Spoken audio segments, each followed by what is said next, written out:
그 종교 의식들이 있어요, 그죠?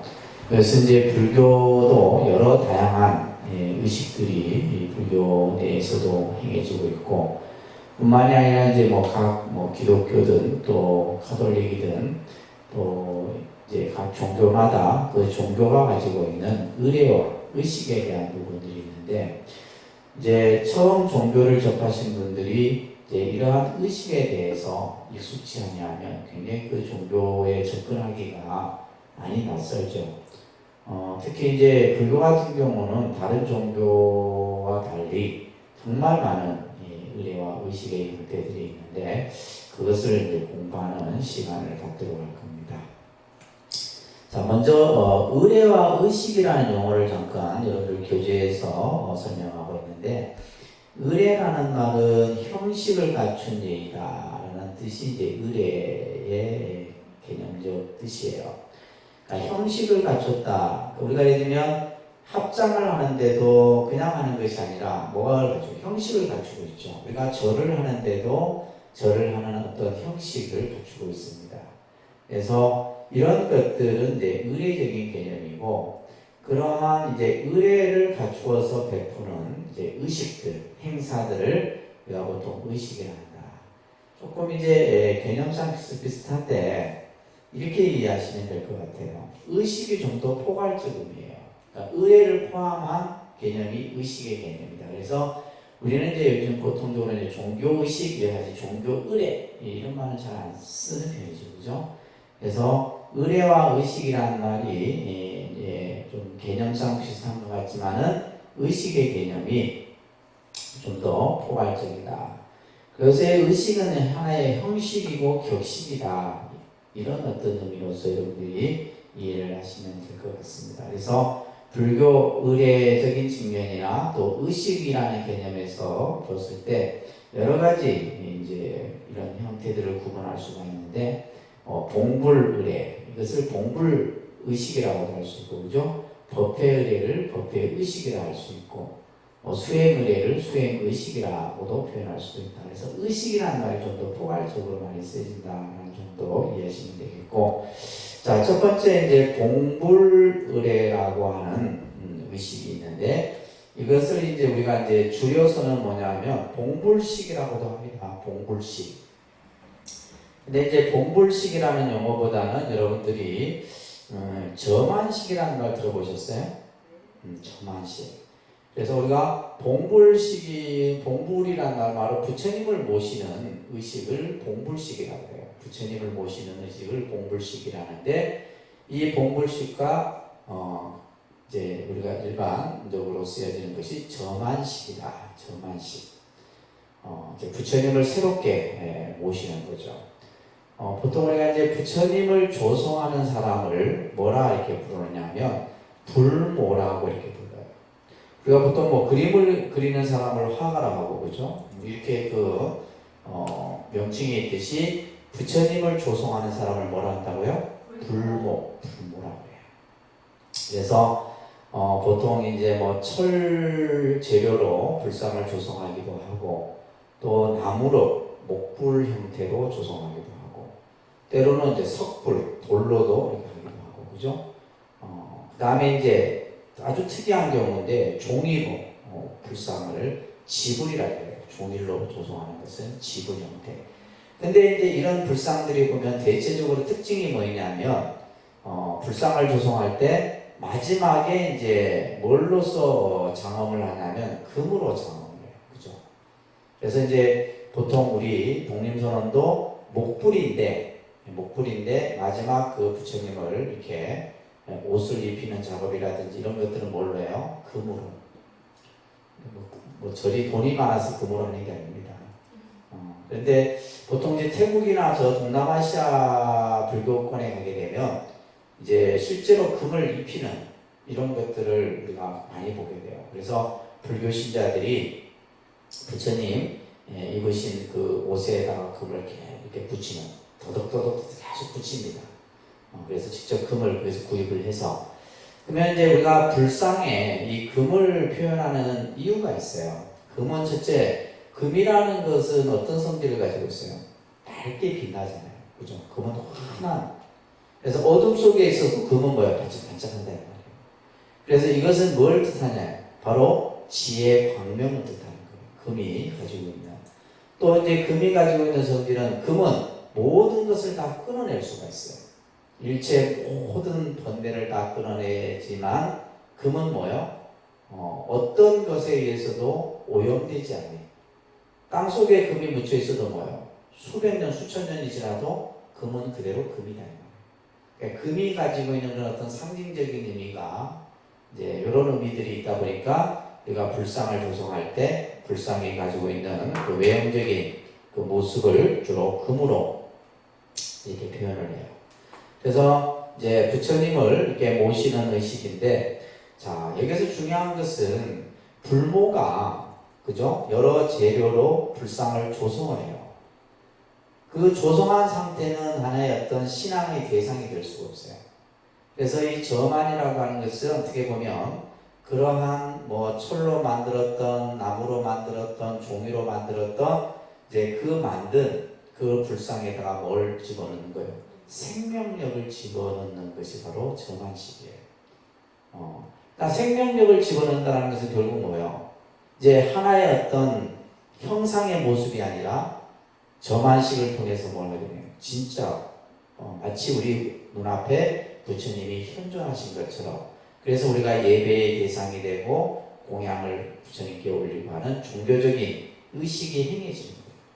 그래서 불상은 반드시 뭘 해야 된다? 저만이라는 의식을 해야 되는 거예요. 아시겠죠? 그래서 이 저만식이, 근데 저만식은 여러분들이 자주 볼 수 있는 의식은 아니에요. 우리가 예를 들면 뭐 부처님을 늘 자주 모시고 그러진 않잖아요. 그죠? 그래서 이제 우리 이제 3층에 있는 삼존부를 이제 작년에 모셨구나. 모셨을 때 이제 이 저만식에 앞서서 하는 게 뭐냐면 복장식이라는 게 있어요. 복장.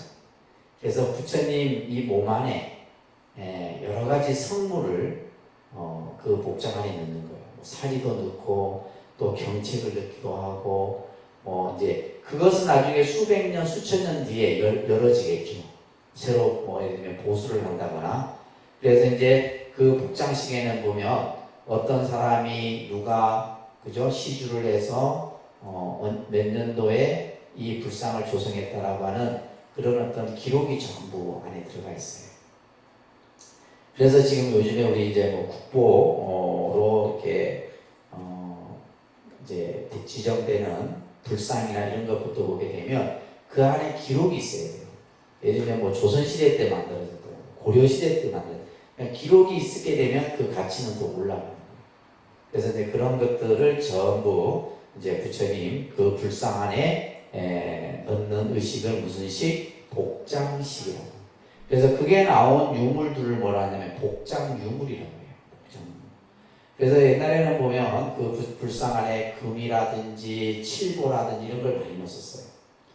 그래갖고 이제 이 도굴꾼들이 밤에 몰래 법당에 들어가서 아는 사람이 해야겠죠. 그게 모르는 사람은 이런 얘기 들은 사람들이 이제 하는 거예요.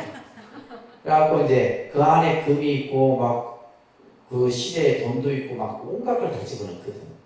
근데 그걸 이제 복장유물을 빼가버려. 그래서 이제 그런 사건들이 많이 일어났었죠. 70년대, 80년대 이럴 때는.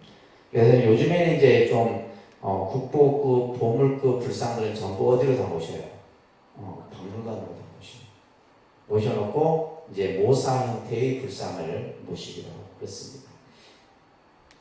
자, 그 다음에 이제 요타불에라는 의식이 있는데 이것을 우리는 요타불에는 어떤 의식이에요? 탑돌입니다. 탑돌이. 그죠? 탑을 돌면서. 그래서 우리가 부처님 사리를 모신 이런 탑을 중심으로 하는 사찰에 가게 되면 이런 이제 탑을 도는 의식을 하게 되는데, 탑을 돌 때는 항상 오른쪽을 중심으로 해서 그죠? 3번을 돈다. 그래서 우효산잡이다. 이렇게 이제 이 요탑. 그래서 불보살의 명호를 부르면서 그 탑을 3번 딱 보는 의식들이 이제 우리가 행해돼요.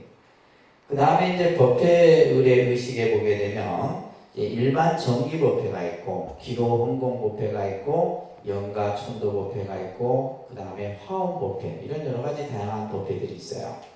일반 정기법회 같은 경우는 이제 요즘에 우리 이제 앞에서 설명드렸던 사제의 법회 같은 경우 정기적으로 행해지는 법회들은 이제 정기법회에 해당되겠고, 이제 기도 홍공법회 같은 경우는 이제 보통 입춘불공이라든지 동지불공, 그 다음에 이제 뭐 우람분제, 이런 것들, 7월 칠석 이런 것들은 뭐예요? 보통 우리가 기도 홍공법회, 또 이와 더불어서 이제 뭐 개별적으로 하는 뭐 생일불공이라든지 또 뭐 학업성취 이런 것들도 다양하게 행해지게 됩니다.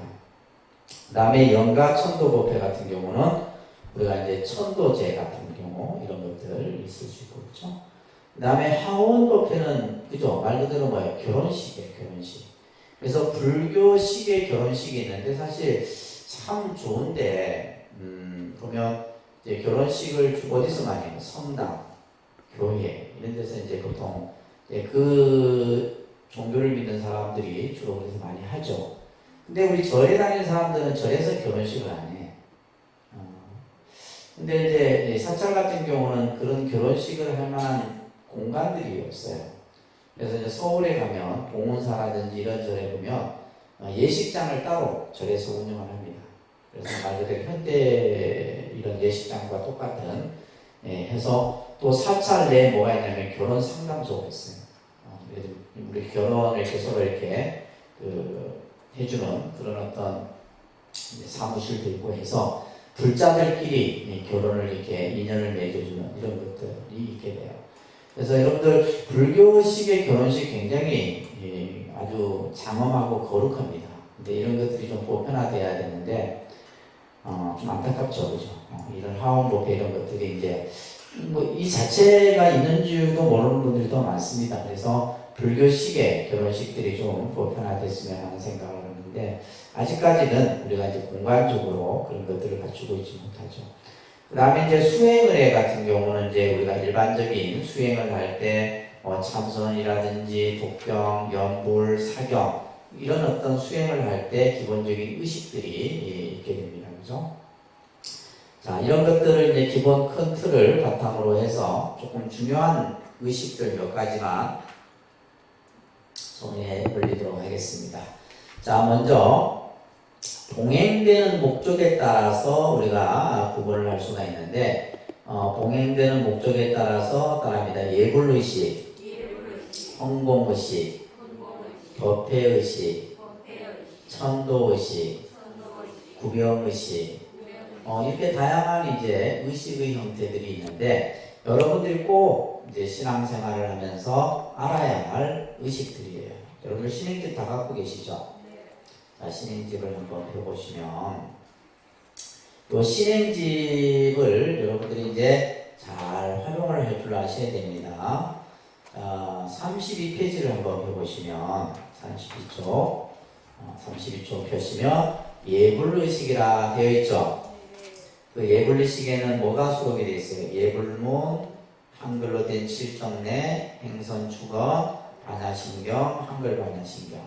그래서 보통 예불, 반야신경이 이제 주로 예불의식의 주 핵심 내용입니다. 자, 이제 우리가 한문은 좀 여러분들이 어려우니까 39쪽으로 한번 넘겨보세요.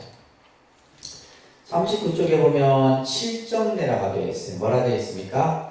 칠정례. 이게 예불문인데 예불문을 다른 말로는 칠정례라고 해요. 칠정례. 그래서 칠정례는 뭐냐면 7번 우리가 예불을 할 때 불보살님 전에 절을 7번 한다. 이런 뜻이에요. 칠정례가. 자, 여기 보시게 되면 이제 중요한 내용이 있어요. 헌다계가 있고 5분 향례가 있는데 이 책에다가 낙서하시면 안 돼요. 헌다계는 이제 새벽에 하는 거예요. 헌다계는 언제 한다? 새벽에.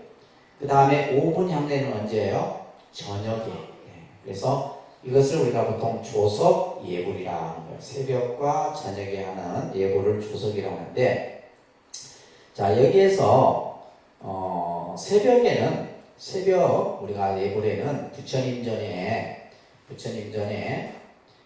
공양을 항상 우리가 부처님께 예배를 드릴 때는 무엇인가를 올리고 그죠? 우리가 예배를 드립니다. 그래서 새벽에는 깨끗한 청정수, 예전에는 이것을 이제 차를 달여서 올렸다 그래요. 깨끗한 물을 올립니다. 그래서 우리가 여기에 보면 이제 닭이라 그래요. 그것을 뭘 한다고요? 닭이 물이다 이렇게 이제 표현하게 돼요. 닭이물을 깨끗한 새벽에는 그래서 깨끗한 물을 떠서 불보살님 전에 다 이렇게 올리는 거예요. 그리고 나서 이제 예불을 하죠, 그죠? 그 다음에 사시에 하는 이제 그 기도 때는 뭘 올리냐면 나중에 공부할 거예요. 좀 이따가 마지를 올리는 거예요. 이거는 이제 우리가 공양을 올리는 거죠, 그죠? 사시에는 뭘 올린다? 마지를 올려서 공양 의례를 하게 돼요. 그 다음에 저녁에는 뭘 올려요? 향 공양을 올려서 저녁에 우리가 불보살님 전에 예배를 드리는 겁니다. 이거 꼭 기억하세요. 이거 꼭 기억하세요. 새벽에는 깨끗한 청정수로 올려서 예배를 드리고 사시에는 마지 공양을 올려서 저녁에는 향을 공양 올려서 자, 그래서 잠깐 보세요. 저희 이제 청정수를 감로다 삼아 삼보님 전 올리오니, 그죠? 그럼 청정수 변이 감로다, 이렇게 이제 예불문이 돼요. 자비로 받으소서, 대자비로 받으옵소서. 제가 올리는 이 깨끗한 물이 감로다로 변해져서 이 깨끗한 물을 불보살님께서 자비로 받아주십시오. 이렇게 이제 저녁에는 이제 우리 아까 했듯이 개양, 정양, 해양, 해탈양, 해탈증양 이걸 5분양 해야 돼요. 이런 것들은 나중에 2학기 때 여러분들 이제 신앙 특강을 할 때 할 겁니다. 자, 다시 교재로 한번 넘어가 봅니다. 예불은 불자의 수행일가예요. 그래서 사실 이 예불은 여러분들이 절에 오지 않더라도 가정에서 늘 이렇게 일상적으로 하면 참 좋습니다. 근데 안 한다 이거예요. 그죠? 이거 뭐 시간도 많이 안 걸리는데 이것을 이제 습관화 시켜서 이렇게 하게 되면 굉장히 좋은데 자, 그래서 이 예불이라고 하는 것은 불자의 수행인 거예요. 그래서 우리 스님들에게 있어서도 새벽, 사시, 저녁 이 예불은 뭐예요? 가능한 한 빠지면 안 돼. 네. 그래서 예를 들면 이제 예불을 특히 새벽 예불이 제일 중요해요. 새벽 예불도 중요하고 사시도 중요하고 다 중요하지만 특히 새벽 예불에 빠지면 아주 그냥 경을 칩니다. 통도사 같은 데서 새벽 예불에 빠졌다가 바로 3,000배 참여에 들어가야 돼요. 그 정도로 이 예불. 그래서 이 새벽 예불에 빠지면 아침을 굶어야 돼요. 벌칙이. 실제로. 그래서 저희도 이제 간혹 보면 새벽 예불 빠졌을 때는 아침 안 먹는다 생각해. 아침을 굶어야 돼요. 그 정도로 이 예불에 대한 스님들의 일상생활 속에서 차지하는 비중이 크다라는 거예요. 자, 그래서 이 조석으로 드리는 예경의식으로서 우리가 금방 지금 보고 있는 예불문의 형태로 이루어집니다. 그래서 서가모니 불을 비롯해서 제불보살과 그 다음에 부처님의 가르침과 승가가 예불의 대상이 되게 됩니다. 자, 중요한 것은 뭐냐요? 예불을 드리는 마음가짐이에요. 그러면 왜 우리가 조석으로 이렇게 불보살님 전에 예불을 드리느냐? 그 예불하는 마음가짐이 중요한 겁니다. 예불을 드리는 마음가짐의 가장 큰 의미는 뭐냐면 모든 생명을 부처님처럼 생각하고 받들면서 예불을 드리는 거예요.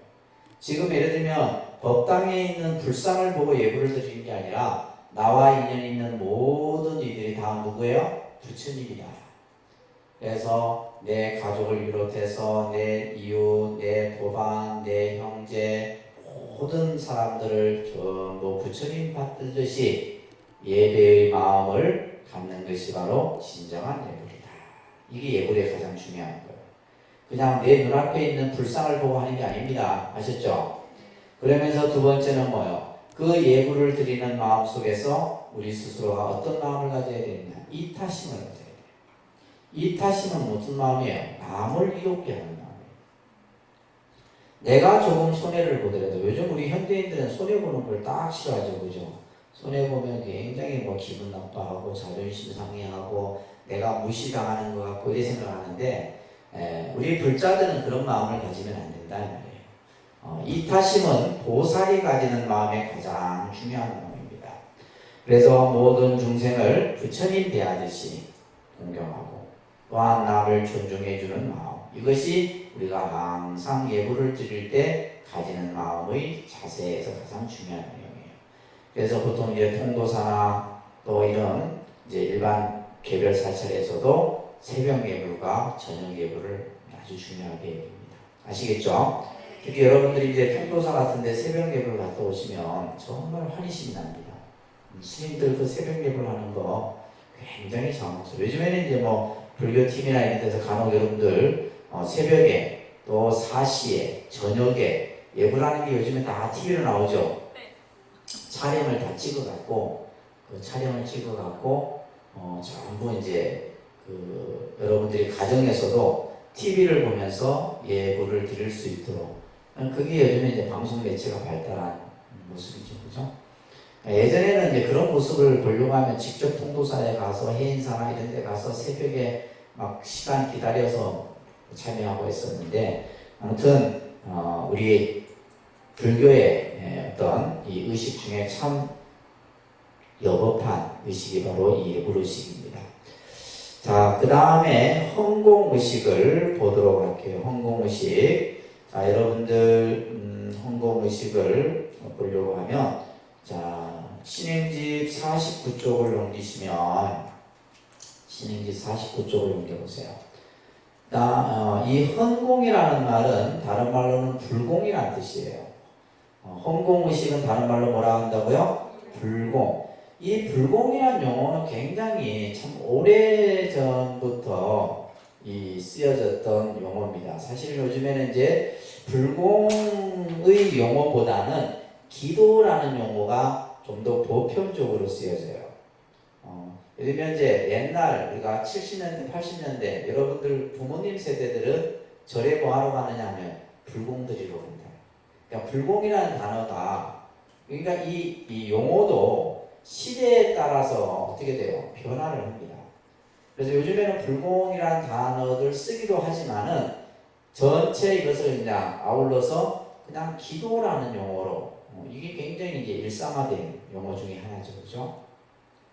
네, 여기서는 지금 이제 헌공의식, 불공의식을 잠깐 설명드리면, 불공의식의 제목을 보세요. 천수경, 삼보통청, 신중청, 간음청, 지당청. 이거는 이제 우리가 4시에 부처님께 공양을 드릴 때 의식에 준해서 지금 요 신행집도 그렇게 이루어져 있어요. 자, 이렇게 먼저 보시고 다시 교재로 넘겨 보시면, 자, 우리가 이제 부처님 전에 공양을, 불공이라는 말은 부처님 전에 공양을 드리는 의식이다. 뭐 하는 의식이라고요? 공양을 올리는 의식이에요. 공양을 올리는. 그래서 어떻게 보면 의식 중에서 제일 중요한 의식이에요. 제일 중요한 의식입니다. 아까 조석예불은 일상생활 속에서 우리가 늘 이렇게 하는 거지만은 이 공양의식은 말 그대로 뭐요? 내 마음의 정성을 표현하는 것이 바로 공양의식이에요. 자, 제가 이제 예전에 앞전에 그런 말을 한번 했어요. 우리가 법당에 들어가면 단이 3개가 있다 그랬어요. 따라합니다. 상단, 중단, 하단. 이게 항상 3단이 있다 그랬어요. 그죠? 그래서 절을 할 때도 상단에 먼저 삼배를 하고 중단에 삼배를 하고 이런 식으로 합니다. 그래서 상단은 불보살이 모셔진 단, 불보살님이 모셔진 단을 무슨 단? 상단 이렇게 얘기합니다. 상단. 그 다음에 중단은 신중단이라고도 합니다. 호법 신중이 모셔진 단을 무슨 단? 신중단, 그래서 중단 이렇게 얘기해요. 그 다음에 하단은 무슨 단요? 영가단이라고 합니다. 화단을 뭐라 한다고요? 영가단. 그다음에 상단, 중단, 하단. 그래서 내가 법당에 들어가면 항상 상단에 먼저, 그죠? 삼배를 올리는 것은 불보살님 전에 절을 하는 거. 그 다음에 이제 신중단을 향해서. 그래서 지금 보면 우리가 이제 이 불공을 할 때 상당불공이다 이런 말을 쓰기도 해요. 무슨 불공? 상당불공. 그러니까 다시 말해서 상당불공이라는 말은 불보살님 전에 올리는 불공 의식의 형태를 얘기해요.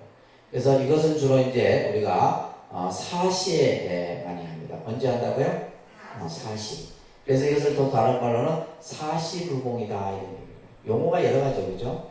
상단불공, 사시불공, 헌공불공 이런 용어들을 그냥 다 쓰는데 다 같은 개념이에요. 공양하는 의미다. 그리고 이제 이 공양을 올리고 나서 상단에 있던 공양을 신중단으로 물리는 것을 태공이라고 해요. 이것을 그래서 중단, 태공 이렇게 표현합니다. 그러니까 중단, 태공. 그러니까 중단, 태공. 태공은 공양을 물린다 이런 뜻이에요. 자, 이걸 쉽게 이렇게 이해하셔야 돼요. 부처님의 공양은 우리도 받기를 원하죠. 그죠? 부처님이 받으신 그 공양을 이 공양은 누구나 받으면 다 기쁘고 하리로. 그래서 이 신중들은 여기 계신 이 호법 신중들은 부처님께서 주신 공양을 가장 기뻐해요. 그래서 상단에 올렸던 과일이나 뭐 떡이나 공양을 중단으로 옮기는 거예요. 그러니까 새 것보다 더 좋아합니다. 새 거 좋아하는 게 아니에요. 그래서 여러분들도 그랬잖아요. 가장 귀중한 게 뭐예요? 내 부모로부터 받은 거예요. 부모로부터 기억에 남는 물건을 가장 귀하게 여기듯이 마찬가지로 이 신중들은 뭐예요? 이 부처님으로부터 받은 공양을 가장 기뻐해요. 그런데 이 중단에 있던 공양을 일로는 못 가요. 다시 하단으로 못 가. 그런데 상단의 공양은 영가도론으로 갈 수 있어요. 그래서 왜 이 지금 중단의 공양을 하단으로 못 옮기냐면 영가들이 그것을 받을 수가 없어. 무서워서 받을 수가 없는 거예요. 그런데 부처님의 공양은 영가단이 됐든 신중단이 됐든 다 누구나가 그 공양을 받을 수가 있는 거예요. 이런 것들이 중요합니다. 아시겠죠? 자, 그래서 여러분 교재 보시게 되면 그래서 부처님 전에 공양을 올리는 의식을 불공의식이라 하는데 우리 사찰에서는 언제 하느냐? 매일 사시에 합니다. 사시에 올려서 하게 되는데 그래서 우리가 보통 이제 사시에 올리는 이 공양을 마지를 올린다. 뭘 올린다? 사시마지라는 말 들어봤어요? 사시마지. 이 마지라는 말은 한자로 이렇게 써요. 마지인데 이 뜻은 뭐냐면 맛있게 정성스럽게 만든 음식이다 이런 뜻이에요. 정성스럽게 만든 음식이라는 뜻이 마지라는 뜻이에요. 그러면 우리가 가장 맛있는 게 뭐예요? 우리는 요즘은 너무나 맛있는 게 많아서 사실 맛있는 거 고르라 하면 고를 수가 없는데 우리가 인간의 주식은 뭐예요? 가장 인간이 꼭 먹어야 되는 여러 음식 중에 하나가 바로 지금의 이제 뭐 원체 다양한 것들이 많지만은 그래도 뭐예요? 쌀이죠, 쌀. 그래서 우리가 보통 마지라는 것은 쌀을 밥으로 지어서 올리는 형태를 우리가 이제 최상의 공양 중에 꼽는 거예요. 그래서 사시에 이제 부처님께 항상 공양을 올리는데 그런 의미도 있고 부처님은 일종식을 하셨어요. 하루에 한 끼만 드십니다. 그래서 하루에 한 끼 언제 드시냐? 사시에 공양을 드시는 거예요. 그래서 우리 한국불교 사찰에서는 사시에 부처님께 공양을 올리는 이 마지 공양을 지어서 올리게 돼요. 자, 이 우리가 이제 보면 절에는 여러 이제 그 소임들이 있는데 소임들이 예를 들면 이제 공양을 하는 사람을 우리는 보통 절에서 공양주라고 그래요. 그죠? 공양주라고. 이 공양주가 제일 국을 많이 짓는 소임이에요. 그 다음에 이제 국을 끓이는 소임을 갱두라 그래요. 갱두. 국 끓이는 소임이 있어요. 그래서 이제 저희가 이제 통도사에 있을 때는 뭐 스님들이 기본적으로 공양을 하면 200명씩 이렇게 공양을 하거든. 그럼 밥도 그냥 뭐 2, 300명 정도 밥을 해야 되고 국도 그래 끓여야 되고 그러니까 굉장히 힘들죠. 그것도 어때요? 때 맞춰서 해야 되니까. 아침, 점심, 저녁 하루 3끼를 해야 되니까. 그래서 어떤 경우가 있었냐면 이제 그 당시 큰 스님께서는 이 공양을 된밥을 좋아하셨어요. 된밥. 그래서 이제 우리가 보통 가마솥에 밥을 하니까 잘못하면 뭐 삼층밥이 되기도 하고 그래요. 그래서 이제 공양을 풀 때도 그걸 잘 섞어서 퍼야 되고 또 큰 스님 앞에 가는 밥은 가능한 뭐요? 된밥을 딱 별도로 이렇게 해갖고 해야지 나중에 큰 방에 불려가지 않지. 밥 잘못이면 이제 맨날 큰 방에 불려와서 참여해야 돼. 이게 보통 일이 아니라. 그래갖고 또 이제 그래서 저는 이제 공양주는 하고 싶긴 하는데 복을 짓고 싶긴 하는데 야 이거 보통 힘들겠다.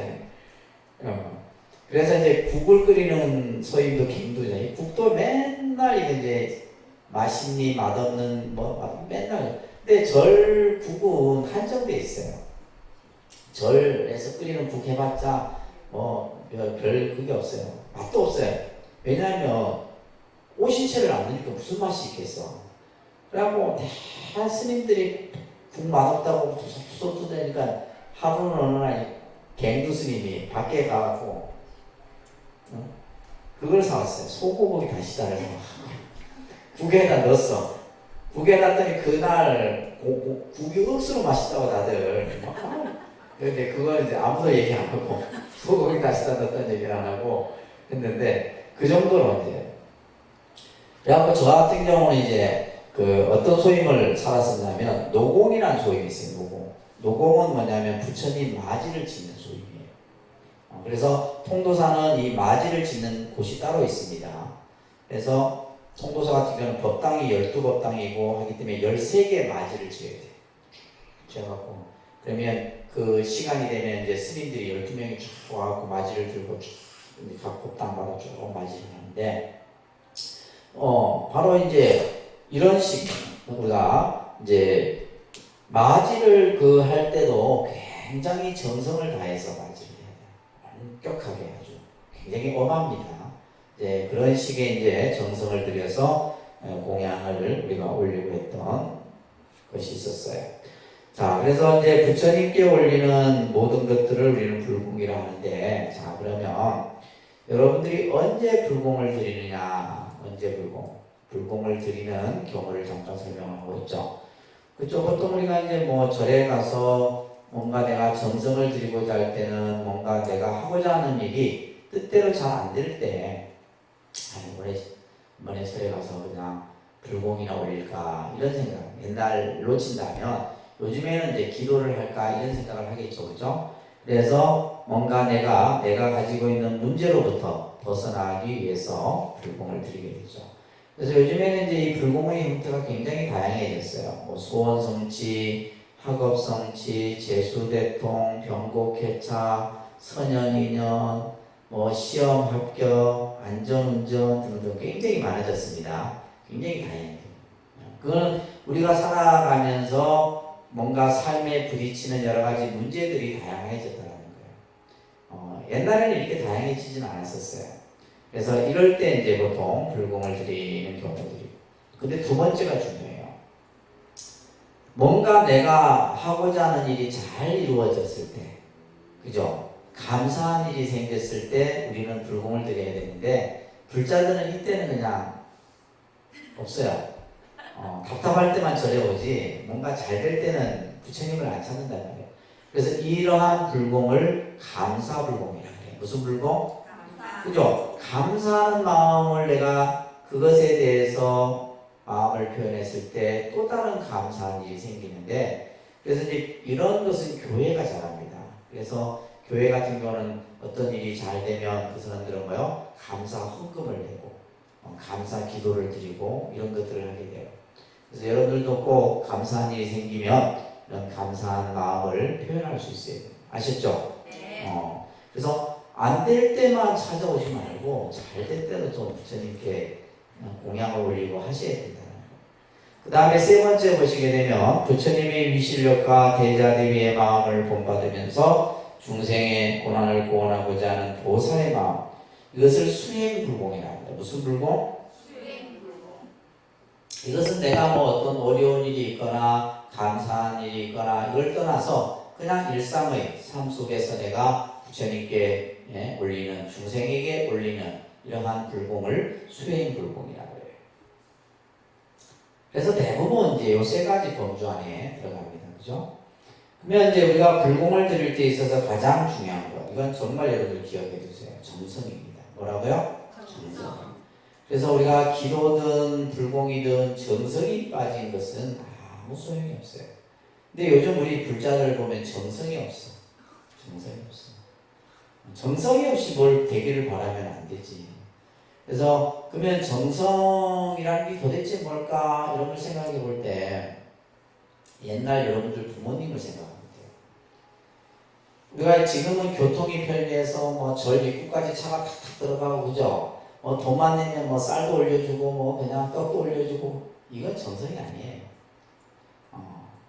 그래서 우리가 옛날 그 부모님 세대들 보면 뭐 절에 가려고 하면 정말 맨 길을 그죠? 걸어서 가서 걸어갈 때 이분들은 그냥 안 가요. 쌀, 초, 향, 기름 이런 걸 그냥 머리에 이고 그 올라가서 정성을 해요. 참 대단해요. 그리고 절에 가기 하루 전, 며칠 전부터는 뭐야, 비린 음식도 먹지 않고 화가 나도 화도 내지 않고 이런 어떤 자기의 정성을 기울였대요. 이게 정성이에요. 정성이 뭐 특별한 것이 아니라. 근데 이제 요즘에는 그런 것이 없어요, 여러분들. 그래서 불공을 우리가 올릴 때는 처음 시작할 때부터 또한 그 과정까지 정성스러운 마음이, 그 정성은 그 사람 마음에서 표현이 돼요. 얼굴에서 나타나고 행동에서 나타나고 마음에서 나타나요. 아시겠죠? 그러면서 또한 이제 내가 불공을 드릴 때 내가 이것을 한다고 잘 될까? 또 때로는 뭐요? 그죠? 요행심을 바라고 그런 마음을 가지고 불공을 올려서는 안 된다.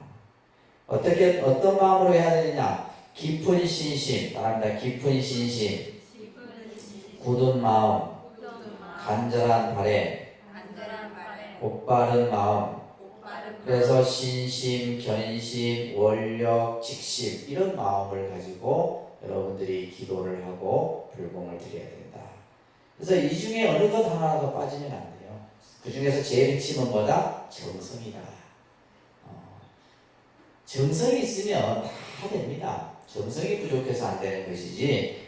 그래서 그러면 우리가 이제 부처님 전에 정성스러운 마음으로 공양물을 올리는 데 있어서 항상 깨끗하고 또한 풍성하게 후덕하게 공양을 올려야 돼요. 이 중에서 이제 여러분들 제가 이제 항상 우리 불자님들께 바라는 것이 있는데, 이제 뭐 저희 독립선언도 보면 뭐 생일 불공이다, 무슨 불공 올리는 분들이 많아요. 근데 대부분 보면 그냥 뭐 돈으로 다 해결해. 난 사실 그 바람직하지 않다고 보거든요. 그래서 여러분들이 정말 정성을 들인다면 내가 과일 가게에 가서 과일을 직접 사고 떡 가게에 가서 떡을 맞추고 그리고 그걸 갖다 주세요 이러면 그 정성이 빠진 거예요. 내가 다 그걸 챙겨서 그런 불자 내가 지금까지 본 적이 없어요. 90년대, 2000년대 들어와서 그만큼 뭐요? 우리가 삶이 바쁘기도 하지만은 정말 내가 부처님 전에 공양을 올리고자 하는 마음이 있다면 그렇게 하면 안 된다. 아시죠? 네. 그래서 내가 과일을 하나, 그래서 과일집에 가서도 특히 이제 부처님 전에 올리는 공양은 흥정을 하면 안 돼요. 이거 절대 기억하세요. 부처님 전에 올리는 공양물은 흥정을 하면 안 됩니다. 아셨죠? 네. 어떻게 해야 돼요? 최고로, 최상의 것으로 달라요. 그러면서 또 하고 나서는 고르고 나서는 아니라 좀 깎아주세요. 이거는 망고 그 자리에서 그냥 정성은 끝나버립니다. 깎아서도 안 됩니다. 아셨죠? 더 주고 와야지. 왜 깎어? 그 몇백원 깎는다고 돼요. 내가 부처님 전에 올리는 것은 절대 흥정을 해서도 안 되고 깎아서도 안 돼요. 저는 이 지금 독림선언 불사하면서 이게 모든 게 다 불사로 이루어진 거잖아요. 불상 조성하는 사람한테 싸게 해달라 깎아달라 이런 말 한 적 없어요. 그 사람이 얼마다 하면 그대로 제가 다 해줘요. 한 번도 깎은 적 없어요. 깎아서도 안 되고, 그죠? 우리가 부처님을 모시는데 그걸 우리가 예를 들면 사람이 어떤 수고로움이 들어가는데 그것을 깎거나 이렇게 하면 안 되잖아요. 그래서 부처님 전에 올리는 것은 정성이 들어가야 되는데 그 정성은 항상 그런 마음들이 다 깃들어야 돼요. 근데 그런 사람이 없어요. 안타까워. 내가 맨날 강의 때 이거 얘기를 해도 듣고 나면 끝이야. 응? 자, 이렇게 이제 우리가 공양을 여러분들이 올리는데, 자, 신행집 한번 볼게요. 자, 우리가 이제 불공의식을 하는데, 여러분들 53페이지 보면 천수경이 저희가 한글로, 한문으로, 요즘에 저희가 한글로 많이 합니다. 한글로 된 천수경을 하게. 그래서 이 천수경은 나중에 여러분들 이제 신행특강에서 공부를 하시겠지만, 가장 완벽한 기도문이에요. 이 천수경만 사실 해도 기도는 다 한 거나 마찬가지예요.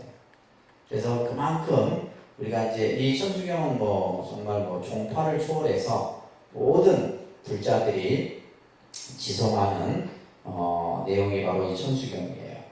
자, 그래서 천수경을 독송하고 나서 여러분들 신행지 쭉 넘기셔서 어디를 보시냐면 87페이지를 한번 보세요. 87페이지 삼보 통총이라 돼 있고 그 밑에 뭐라 돼 있어요? 삼당 불공. 이게 이제 우리가 사시에 하는 불공 의례 순서입니다. 자, 보례진언 이렇게 하면서 아금 일신중 즉현 무진신 변제 삼보전 일일무술에 스님이 이 개성을 부르면서 이 뜻은 뭐냐면 내가 지금 이 하나의 한 몸이 무진신 여러 몸으로 나누어서 이 말이에요. 수많은 부처님 앞에 각각의 그 몸을 나누어서 그 수많은 불보살님전에 일일무술에 낱낱이 예배를 올리옵니다. 이런 뜻이에요. 그러니까 우리가 법당에 보면 수많은 부처님이 계시잖아요. 그 부처님 앞에 내가 지금 한 몸이지만 이 몸이 그냥 100개, 1000개로 나누는 거예요. 그래서 나누어서 그 수많은 부처님 앞에 낱낱이 한 분 한 분께 예배를 드립니다. 이러면서 이제 천수경을 우리가 독송하죠.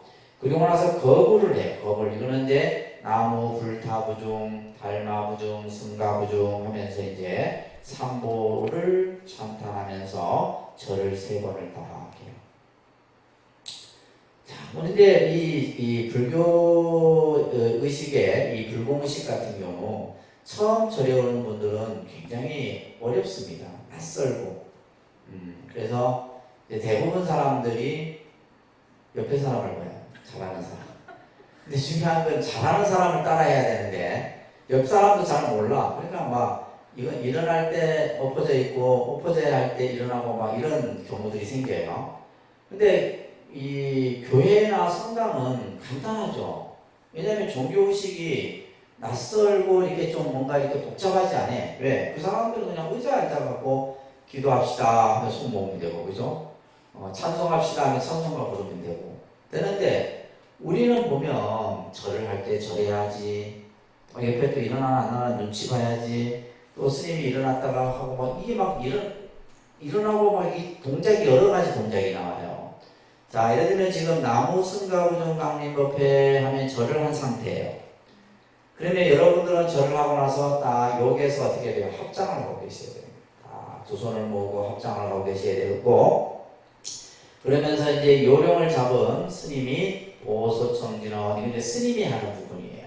그러면서 이제 나무 보모제리 가리다리다 당하다야 하면서 이때는 지금 여러분들은 무릎을 꿇고 합장을 하고 있는 상태예요. 그러다가 이제 스님이 유치라는 것을 하게 되는데, 유치는 이거 어떤 내용이냐면 나중에 집에 가서 한번 뒤에 해석이 되어 있는데 읽어보세요. 불공을 드리는데 오늘 어디에 사는 누가 어떤 이유로 오늘 부처님 전에 공양을 올리고 불공을 드리오니 이 중생이 원하는 바를 이루게 해주십시오. 이런 이유를 설명하는 거예요. 이게 유치입니다. 이것도 이제 우리 스님이 하죠. 그죠?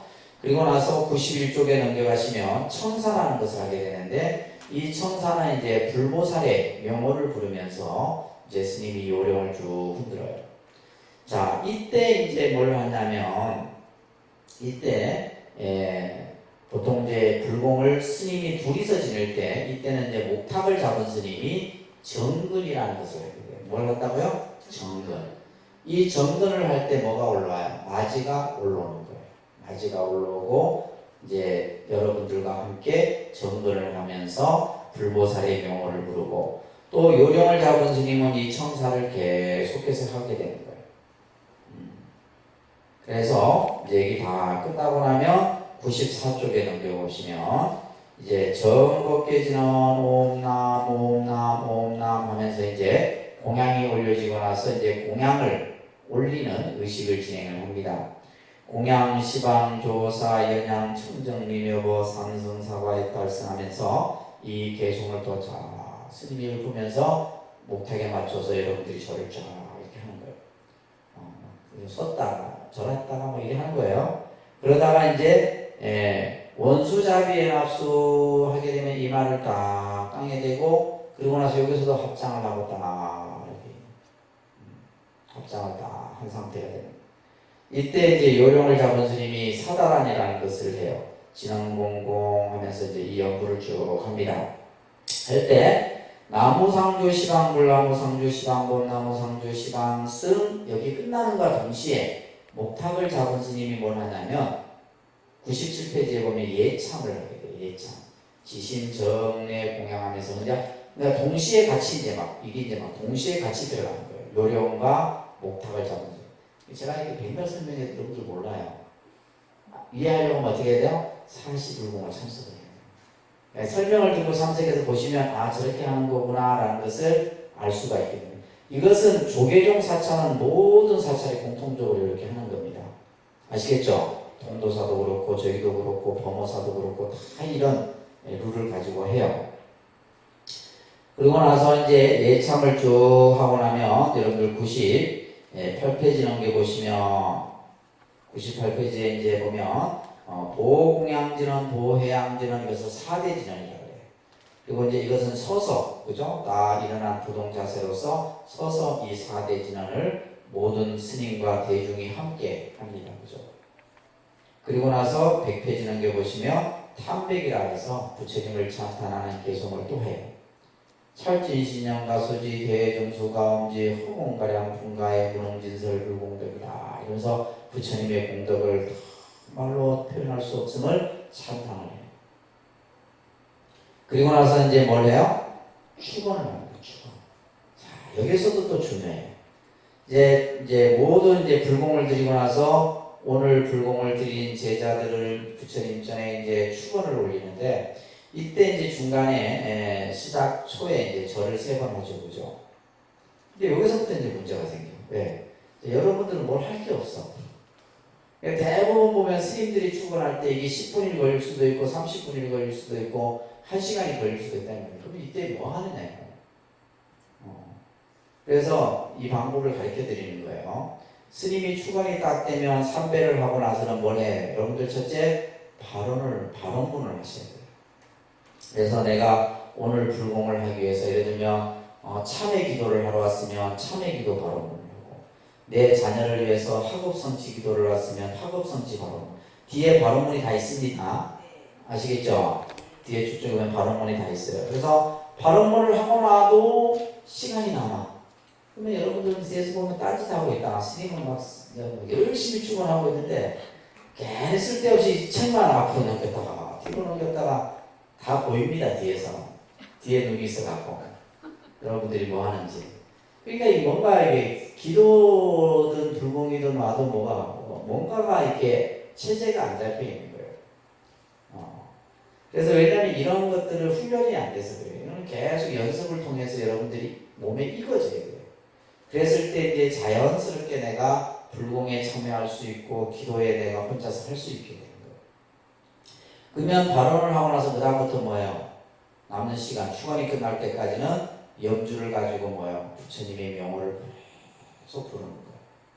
생각을 집중해서 스님이 뭐 근데 여러분들은 왜 우리 축원이 나오나 안 나오나 이것만 듣고 있거든요. 기가 차요. 그래갖고 안 나오면 스님 우리 축원 읽었는가요? 말이고 지금은 그나마 다행이에요. 옛날에는 할매들 얼마 와서 따지고 했는지 그걸 다 듣고 있는 거. 근데 스님이 막 축원을 이렇게 요즘에는 이제 좀 시간을 절약하기 위해서 축원도 어떻게 보면 스캔으로 합니다. 스캔. 스캔이 뭔지 아세요? 눈을 깜빡이면 그 축원문 다 읽은 거예요. 그 스캔이잖아요. 쭉쭉쭉쭉 넘어가는. 근데 이제 스님이 축원을 하든 뭐 하든 여러분들은 발언을 하고 뭘 해다 그 축원이 끝날 때까지 마음으로 불보살의 명호를 계속 하는 거예요. 아시겠죠? 여기 키포인트입니다. 그래서 이제 그렇게 해서 이제 불공이 끝나는 거예요. 이게 이제 불공의식입니다. 이걸 뭐 지금 한 10분 안에 설명하고 여러분들이 이해하기는 불가능하지만 이런 형태로 한다. 이 정도만 여러분들이 이해하시고 그러면 이제 신중, 불공, 관음불공, 지장불공 이런 것들이 쭉 이렇게 이제 해서 이어지게 돼요.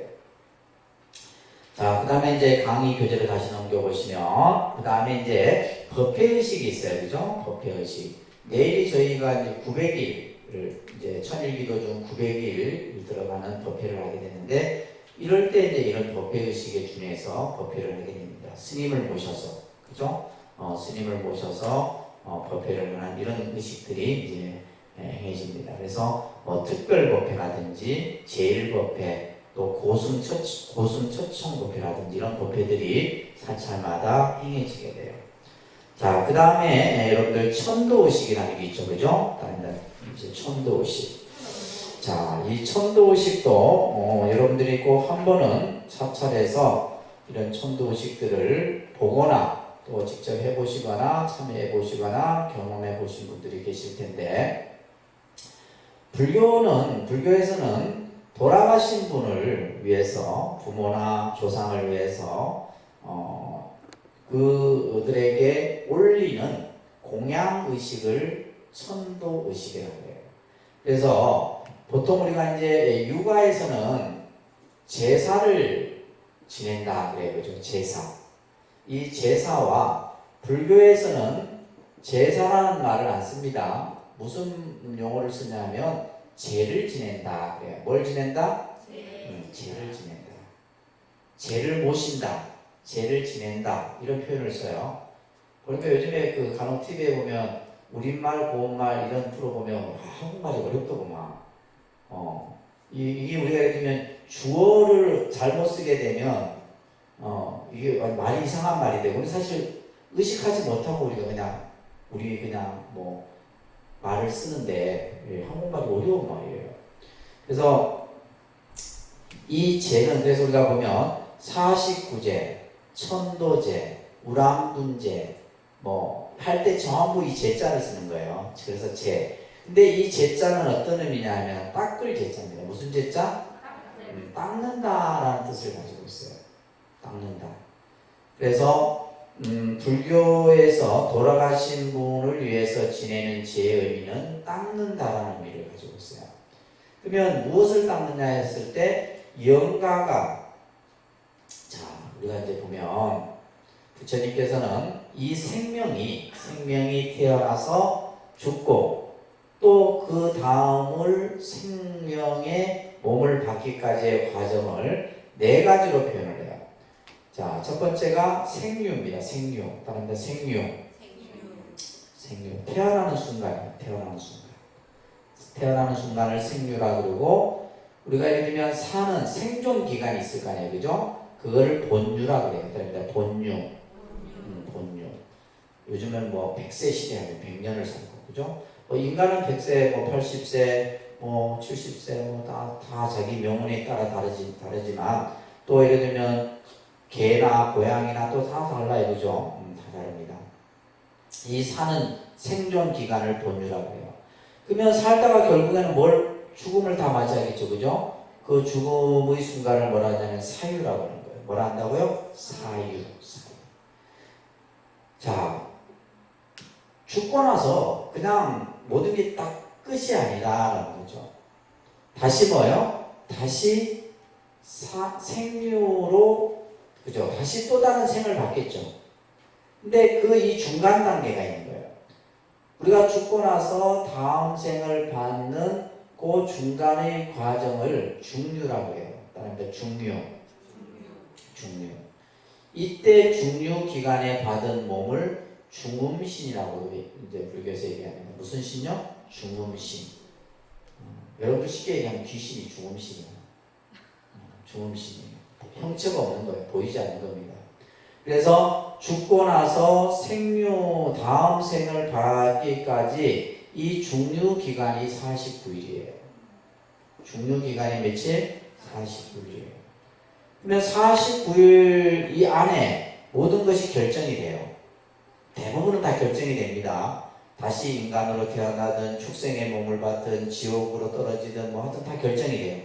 근데 결정이 안 되는 영가들이 있단 말이에요. 이 생에 대한 집착과 원한과 이런 어떤 것에 의해서 죽음을 당한 영혼들은 못 떠나요. 떠나기가 쉬운 게 아닙니다. 이 생을 떠나기가. 그래서 이 재라는 의미는 천도라는 말을 쓴다 했어요. 그죠?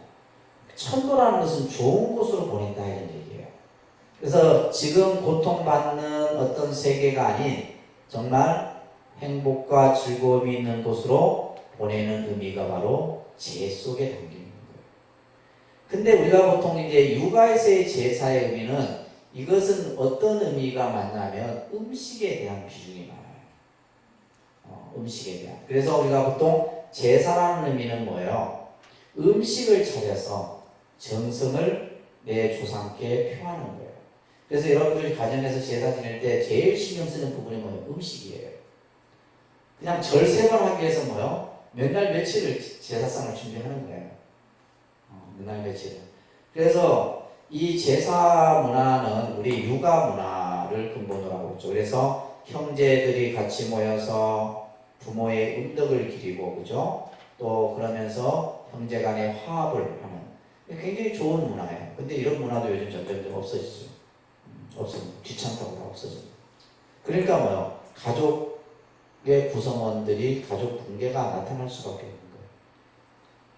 그래서 이제 이 음식인데, 보면 우리가 이제 제사 지내고 나면 음식이 없어집니까? 조상들이 와서 음식을 먹나요? 먹어요, 안 먹어요? 음식을 먹어요, 안 먹어요? 모르겠어요? 그냥 체리라니까 체리고 하는 거예요. 근데 이제 이 부처님께서는 또 생명이 그 생명에 따라서 음식을 수용하는 방법에 대해서도 얘기하셨어요. 귀신은 영식, 이 중음신 귀신들은 음식을 어떻게 수용하냐면 촉식이라고 해요. 뭐라 한다고요? 촉식. 음식에 대이면 배가 불러요. 그러니까 음식이 안 줄어드는 겁니다. 근데 중요한 것은 음식을 하기 전과 제사를 지내고 난 음식은 맛이 달라요. 맛이 달라요. 네 맛 내 맛도 없어. 다릅니다. 참 희한하잖아요. 그죠? 근데 이 아까 얘기했던 이 귀신의 세계는 사실 우리가 보지 않았기 때문에 그냥 들리는 얘기로 들어요. 근데 그걸 또 없다고도 할 수 없고 또 내 눈에 안 보이니까 있다고도 할 수 없는 세계가 이 영혼의 세계예요. 그래서 귀신은 촉식이고 인간은 뭐냐면 단식이라고 해요. 단식은 뭐냐면 이 단자는 똘똘 뭉칠 단자예요. 그래서 사람이 밥을 먹을 때 수저로 이렇게 밥을 딱 뭉쳐서 먹잖아요. 또 예를 들면 인도 같은데 칼에 손으로 밥을 먹을 때도 뭐요? 손으로 밥을 뭉쳐서 먹거든요. 그래서 인간은 뭐요? 단식이고 귀신은 뭐요? 촉식이에요. 그래서 음식에 귀신들이 막 몸에 대요. 그러면 귀신은 배부른 거예요. 그래서 이제 우리가 불교에서는 이러한 돌아가신 영혼들을 부처님의 극락세계로 좋은 곳으로 옮기는 이러한 의식들을 우리가 보통 천도의식이라 한다. 그래서 천도의식에 보게 되면 관음시식, 상용의식, 화엄시식, 구병의식 등이 있어요. 특히 이제 구병의식 같은 경우는 뭐냐면 이거는 여러분들 이제 간혹 신병, 그러니까 어떤 신적인 데 지배를 당하는 사람들이 있습니다. 그래서 그 사람들은 굉장히 고통스러워요. 그래서 그 사람들이 흔히 하는 표현이 뭐냐면 일단 눈빛이 좀 다르고 항상 뭔가가 나를 누르고 있다는 느낌이에요. 그래서 이제 그 또 보면 그 신을 보는 사람들이 있어요. 신을 딱 보면 그럼 목사님들 딱 보면 아이고 어깨에 누가 위에 앉아 있네, 머리 위에 누가 있네. 근데 이제 그런 어떤 영가들이 보게 되면 여러분들과 다 인연이 있어요. 직접적인 인연이 아니더라도 여러분들의 예를 들면 뭐 외가, 친가를 가로로 행으로 해갖고 다 인연. 여러분 한번 보세요. 여러분들 일가 친척 중에 좋게 죽은 영가들이 많지 않습니다. 정말 편안하게 살다가 편안하게 준 영가가 몇이나 있거든요. 오히려 뭐요? 비명액사한 영가들이 더 많습니다. 굶어 죽고 병들어 죽고 그냥 객사로 죽고 그죠? 그러니까 예를 들면 이제 여러분들 이제 무당 찾아가면 조상 중에 누가 있네 다 있어요. 없는 사람이 없지, 다 있지. 그러면서 그 영가가 배고파한다 했었고 그죠? 근데 그 사람 얘기가 또 틀린 것도 아니야. 또 그렇다고 그게 또 혹해도 안 돼. 예. 또 그걸 부정할 수도 없는 거예요. 부정하면 왠지 뭐예요? 뭔가 찝찝한 것 같기도 하고 그런다는 거예요. 그래서 이 구병시식 같은 경우는 우리가 이제 그 신의 어떤 지배를 받게 되는 가장 큰 예가 뭐냐면 스트레스 요즘 현대인들에게. 그래서 여러분들 스트레스 받고 열받으면 어떻게 표현해요? 뭐라 해요? 뚜껑 열린다 그러잖아요. 그냥 뚜껑 열린 순간에 드러나는 거예요. 다른 영이 지배를 하는 거예요. 그래서 스트레스를 가능한 받지는 거예요. 그래서 우리 눈에는 보이지 않지만은 그 영을 이렇게 영과 이렇게 교류를 하는 사람들 눈에 보게 되면 이 지금 허공 가운데 수많은 영이에요. 여러분들 집집마다 다 있습니다. 침대에 누워 있으면 위에도 침대에 쳐다보고 있다. 없는 거 다 있어요. 근데 그게 의식을 하고 그게 끌어들이려면 이거는 이제 고통스러운 거예요. 이제 그런 사람들을 치료하는 의식이 무슨 의식? 구병의식이라는 의식이에요. 이 구병의식은 저도 못해요. 이거는 말 그대로 뭐예요? 귀신과 싸우는 거예요. 귀신과 싸우는. 그래갖고 내 이제 도반 스님 한 분이 이걸 잘하는 스님이 계시는데, 그래서 이제 간혹 이제 구병시식 이렇게 하잖아요. 그래서 어느 아가씨가 하여튼 이 아가씨한테 몸에 온갖 잡신들이 들어와 있었어요.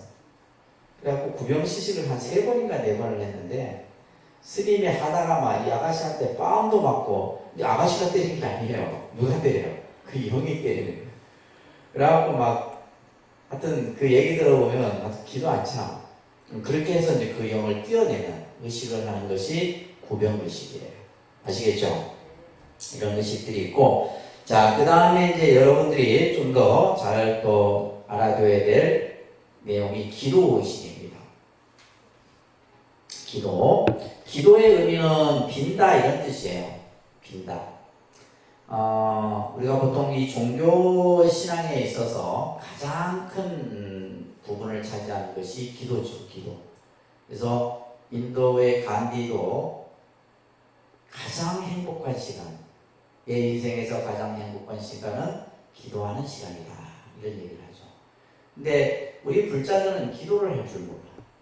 기도를 할 줄 모르고 또 기도라는 개념 자체가 딱 안 서 있어요. 안 서 있습니다. 그래서 오늘 이 내용을 잘 여러분들이 보시면서 기도의 의미를 좀 잘 이해를 했으면 좋겠어요. 자, 보통 우리가 이제 기도를 하는 데 있어서 가장 중요한 거예요. 도대체 기도를 어떻게 해야 될까? 도대체 그러면 기도라는 내용이 어떤 내용이고, 그죠? 또 어떤 기도가 뭐 나에게 맞는 기도가 있는지, 또 어떤 상황에 따라서 우리가 예를 들면 뭐 불교에는 지금 보세요. 간언기도, 지장기도, 신중기도, 나한기도, 무슨 산신기도, 칠성기도, 용왕기도 어마어마하게 많아요. 그런 기도들이 과연 어떻게 해야 되는지. 그래서 우리가 이제 보통 종교적 의미에서 기도를 얘기할 때 반드시 이 5가지 요소를 꼭 여러분들이 기억을 하셔야 돼요. 첫 번째는 귀의입니다. 귀의. 이것을 다른 말로는 예경이라고 해요. 그래서 우리가 아까도 이제 불공을 할 때도 마찬가지고 모든 것을 할 때 반드시 뭐예요? 귀의하는 마음. 뭐에 귀의하는 거예요? 삼보에 귀의하는 거예요. 그래서 여러분들이 기도를 할 때도 하기 전에 제일 먼저 뭐예요? 거룩한 부처님께 귀의합니다. 거룩한 가르침에 귀의합니다. 거룩한 승가에 귀의합니다. 라는 말을 제일 먼저 해야 되는 거예요. 기도를 시작할 때. 그래서 스님들이 불공을 할 때도 이거부터 제일 먼저 합니다. 그 다음에 두 번째가 귀의 찬탄이에요. 두 번째는 뭐예요? 찬탄입니다.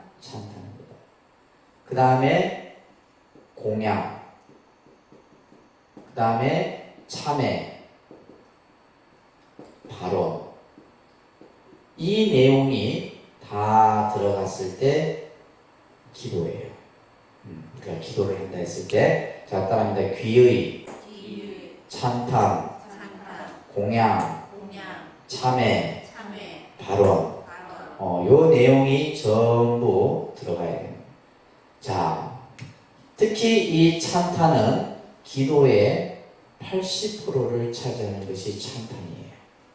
기도의 구성 중에, 기도 중에 그 기도의 전체 내용의 80%가 찬탄입니다. 우리가 종교의 어떤 기도문 중에 보게 되면 전부 이 내용이에요. 지금 우리 지금 신행집에 있는 내용의 80%가 이 찬탄에 대한 내용이에요. 누구를 찬탄해요? 불보살을 찬탄하는 거예요. 불보살을 찬탄하는 거예요. 자, 찬탄은 이 종교에 있어서 가장 중요한 마음입니다. 찬탄은 어떤 마음이에요? 환희고, 이것은 뭐예요? 기쁨이에요. 여러분들이 언제 불공을 드리고 언제 기도를 드리는 마음이 일어난다고 했어요? 뭔가 내가 어둡고, 그죠? 부정적이고 안 좋은 상황에서 내가 기도를 한다는 거예요. 그걸 뭐 하기 위해서? 변화시키기 위해서. 그렇잖아요, 그죠? 뭐 내가 지금 아무 근심 걱정이 없고 뭐 행복한데 기도하는 마음 안 일어나죠. 그래서 그러한 내 마음이 어두운 마음을 뭘로 바꾸는 거야? 환희와 기쁨으로 바꾸는 데 있어서. 그래서 우리가 이제 보통 찬탄을 할 때는 아까 우리 정근을 했죠. 예를 들면 서가모니불, 관세음보살 이런 이제 불보살의 명호를 부르는 거예요. 좀 더 쉽게 이해하기 위해서 여러분들 기도도량 대표적으로 남해 보리암이라든지 저 봉정암이라든지 저 이런 데 가보시면 스님들이 24시간 이것만 해요. 네, 돌아가면서 합니다. 스님들이 24시간 뭐 하냐면 관세음보살만 네 하는 거예요. 아니면 서가모니 불만, 통도사 같은 경우 서가모니 불만 계속 하고. 기도의 가장 중요한 부분이에요. 아시겠죠? 이 찬탄이에요. 그러면 이 찬탄을 1, 20분 해갖고는 이걸 못 느껴요. 제가 이제 한참 기도를 할 때는 그냥 한번 목닥 치면 2시간씩 하게 되는데 한 30분 넘어서 40분 정도 되면 굉장히 힘들어요. 생각해보세요. 딱 쓴 상태에서 목닥 치가면서 계속 이걸 한다 생각해보세요. 근데 1시간이 넘었으면 그 다음부터는 뭐냐면 내 육체적인 고통이 싹 사라져버려요. 그러면서 내가 이 서가모니 부처님 명호를 부르면서 어떤 마음이 생겨요? 내 마음속에 환희와 기쁨으로 가득 차게 돼요. 그러면서 지금 내가 기도를 하고 있다라는 시간적 관념으로부터 벗어나버려요. 그러니까 예를 들면 처음에 한 3, 40분 할 때는 계속 시계 봐. 시계는 시계를 본다는 것은 지금 힘이 든다는 표현이거든.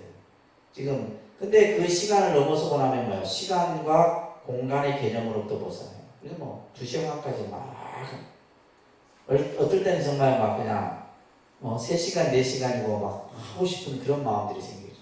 그럴 때 내 마음속에 뭐가 만들어져요? 환희와 기쁨이 만들어지면서 쉽게 말하면 좋은 기운이 나에게 만들어지는 거예요. 이게 기도예요.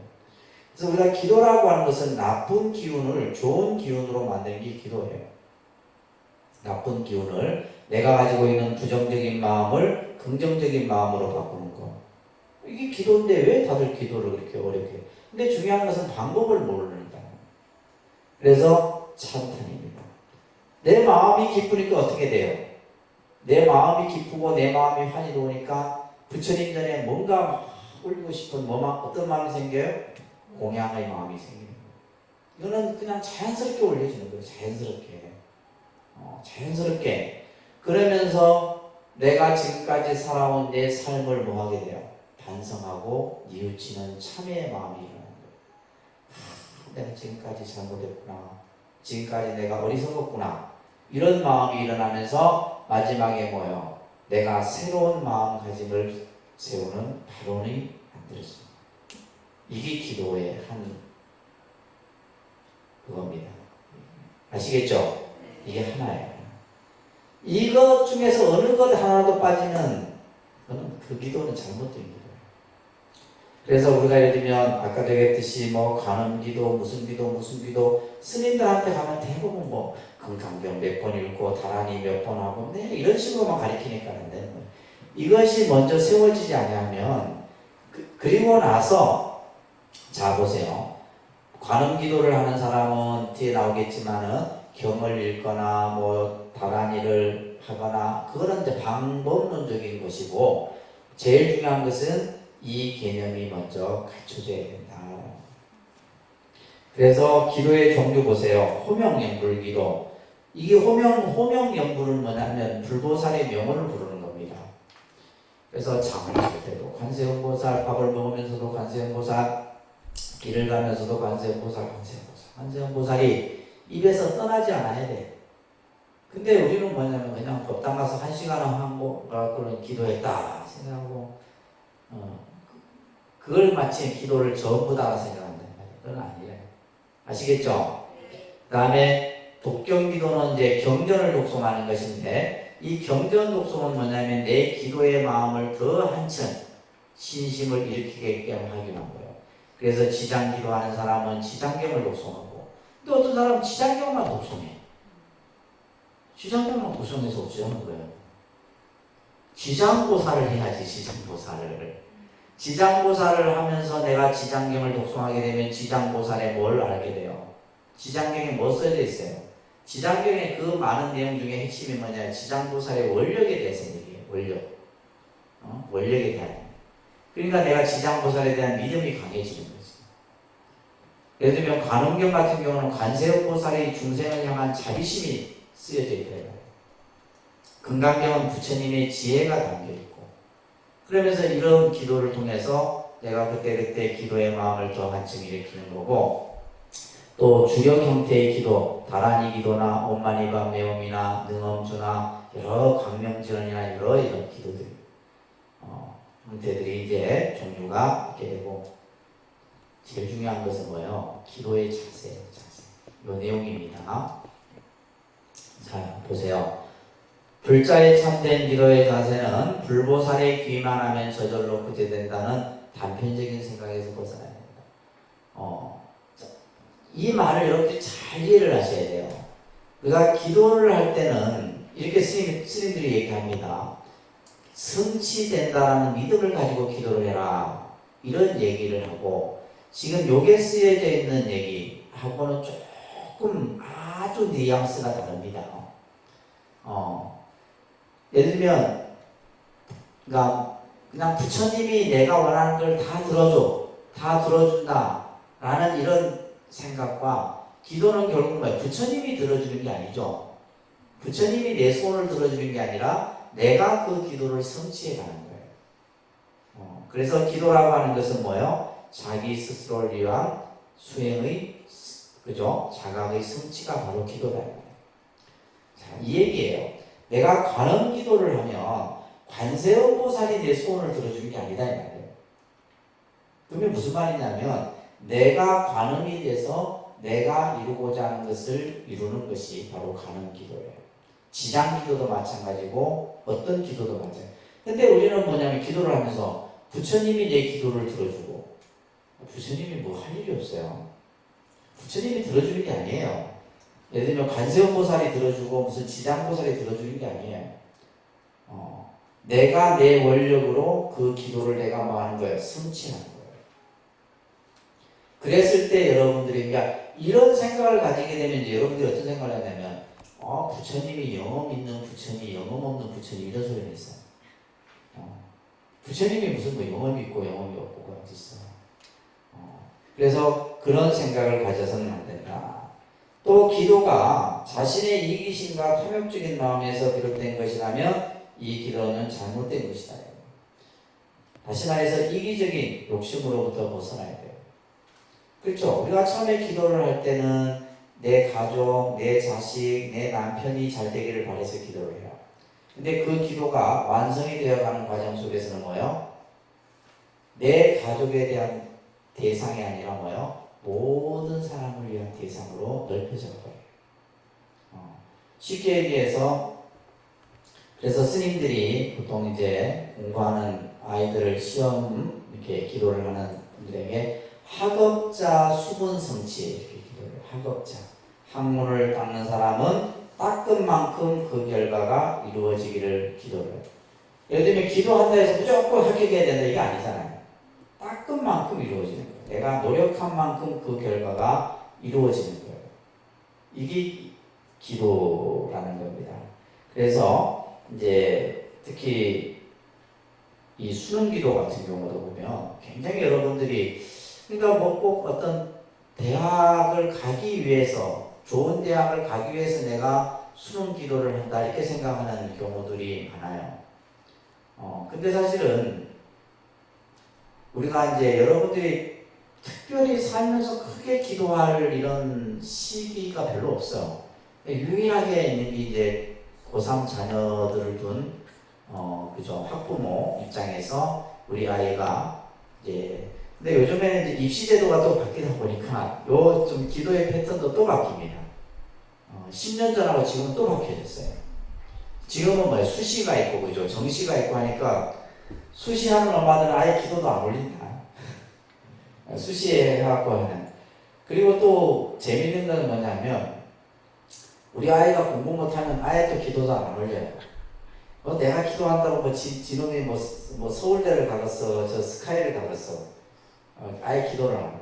근데 참 우리가 보면 우리가 얼마나 이기적인 욕심을 가지고 신앙생활을 하는가 알 수 있어요. 또 보면요, 서울에서 보면 강남의 부모들은 무지무지 기도를 열심히 해요. 입시기도 때 되면 강북 엄마들은 안 합니다. 강북에 보면. 근데 이 차이가 뭐냐면 강남 엄마들은 내가 기도한다고 뭐 우리 이놈이 무슨 좋은 대학을 가겠냐 이런 생각이고, 강남 엄마들은 뭐요? 그 아이들 실력이 다 비슷해. 실제 다 비슷합니다. 그래서 강남에 봉은사라는 절이 있는데 그 절에는 입시철 되면 새벽 기도에 500명씩 1000명씩 가요. 새벽 기도가. 실제로 그래갖고 막 기사들이 앞에 이제 그 강남 대로에 쭉 차 대기하고 있고. 그러면 그 사람들에게는 뭐냐면 1.2점 차이예요. 그거는 결국 뭐야? 실력이 아니라 운이라는 거예요. 그러니까 뭐야? 부처님한테 매달릴 수밖에 없는 거예요. 그런데 특이한 현상들이 입시기도철이 되면 항상 보게 되는데 그게 아니죠. 우리가 우리 아이를 위해 기도하는 것은 단순히 대학 들어가고 안 들어가고 문제가 아니라 4년간 공부를 해서 사회인으로서, 그죠? 또 예를 들면 취업 시험이라든지 계속, 어떻게 보면 인생은 계속 시험이잖아요. 그러면 그 아이가 올바르게 성장할 수 있도록 뭐요? 부모가 정성을 들이는 거예요. 그게 우리가 입시기도인데 그 단편적인 모습만 본다. 참 안타깝죠. 안타깝습니다. 그래서 이제 예를 들면 또 하나의 얘기가 우리 아들만 합격해 해달라면 다른 아들은 떨어지라는 거예요. 그쵸? 그게 아니에요. 그래서 나중에 이제 이런 어떤 이기적인 욕망에서 기도를 시작하지만은 나중에 이제 기도가 완성이 돼갈수록 그런 마음들을 전부 놓아버리게 돼요. 그렇기 때문에 기도는 우리의 무한한 청정 원만한 공덕을 실현해가는 과정이며 또한 나 자신의 문제를 해결하는 바른 길과 같은 것이다. 결국 기도는 쉽게 우리가 표현은 이렇게 얘기해요. 자기 쫓아고 하는 거예요. 자식을 위한 기도도 우리가 하지만 자식을 위한 기도가 아니라 내 쫓아고 하는 거예요. 내가 뭐라도 안 하고 있으면 불안하니까 엄마 입장에서는 그러니까 내 편하자고 하는 거예요 사실.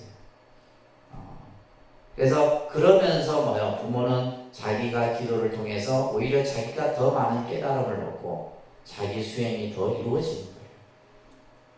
그러면서 좀 더 뭐요? 자식에 대한 사랑, 가족에 대한 사랑도 더 생기겠죠. 그죠? 이런 기도를 통해서.